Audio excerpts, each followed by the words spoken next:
আমরা এখন গোয়ার ভেতরে ঢের সালা ফ্যান চলছে তো ভেতরে।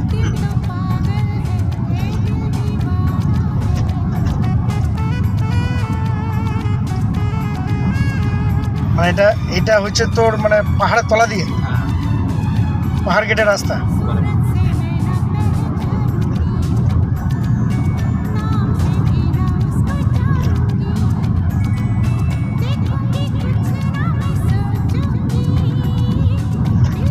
পাহাড় গেটের ভেতরেই একটা করে ঘর করে নিয়েছে এমার্জেন্সির জন্য।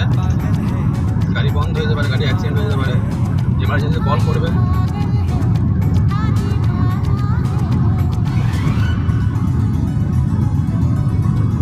এই যে বড় বড় নীল বোর্ড যেগুলো রয়েছে না, একটু করে খেয়াল করে তাদেরকে আগে পুলিশ ধরে নেবে। কথা বলে তো